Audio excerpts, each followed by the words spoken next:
नमस्कार साथियों, मैं civil teacher Sachin Dikshit Chanakya civil services के ऑनलाइन प्लेटफॉर्म पर सभी लोगों का पुनः स्वागत करता हूं।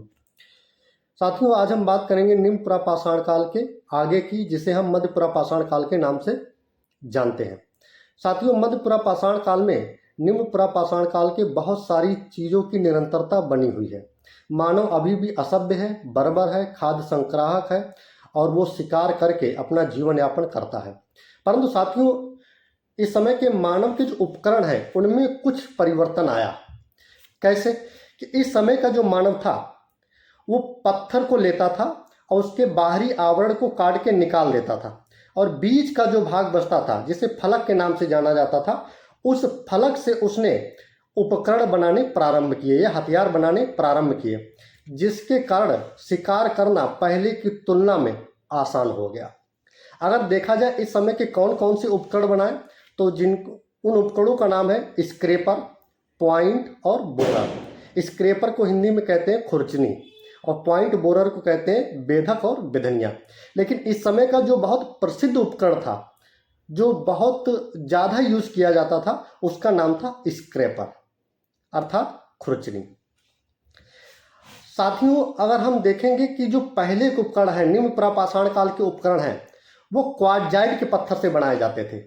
लेकिन इस समय जो है पत्थरों की विविधता में अंतर आ गया है। इसमें क्वार्टजाइट से तो उपकरण बनाए जाते हैं, लेकिन क्वार्टजाइट के साथ साथ कैल्सिडोनी, चर्ट और जैस्पर नामक पत्थरों से भी उपकरणों का निर्माण करना प्रारंभ किया गया।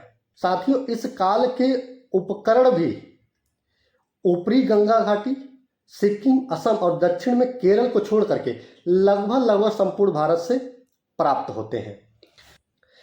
इस काल की एक प्रमुख विशेषता है अग्नि की खोज। लेकिन यहाँ पर ध्यान देने वाली बात यह है कि अग्नि की खोज तो मध्य पुरापाषाण काल में होती है, लेकिन उसका सर्वप्रथम उपयोग मध्य पाषाण काल में होता है जाकर के, और उसका व्यापक उपयोग नवपाषाण काल में जाकर के होता है।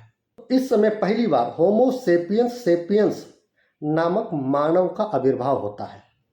अब जब ये बुद्धिमान मानव आएगा, जिसे हम बुद्धिमान मानव के नाम से भी जानते हैं, जब ये होमो सेपियंस सेपियंस अर्थात बुद्धिमान मानव आएगा, तो वो इस काल की कला संस्कृति को भी प्रभावित करेगा। इस काल में मानव ने पहली बार उपकरण बनाने के लिए न केवल पत्थर का उपयोग किया, अपितु हड्डी, हाथी दांत और सींग का भी उपयोग किया। इस समय के पहले चित्र भीमबेटका से प्राप्त होते हैं, जिनकी खोज 1958 ईस्वी में वीएस वाकड़कर नामक विद्वान ने की थी। अब ये जो भीमबेटका है, ये मध्य प्रदेश के रायसेन जिले में अब्दुल्लागंज नामक स्थान पर पड़ता है। साथियों, ये पहला समय था, ऐसा पहली बार हो रहा था कि मानव ने शैलाश्रयों में रहना प्रारंभ किया, अर्थात शैलों की यानी कि पर्वतों की बनी हुई गुफाओं में रहना प्रारंभ किया।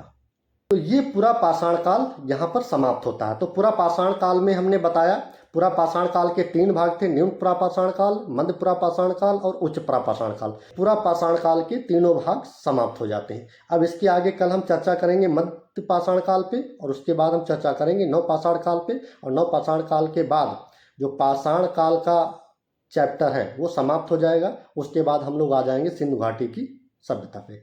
धन्यवाद।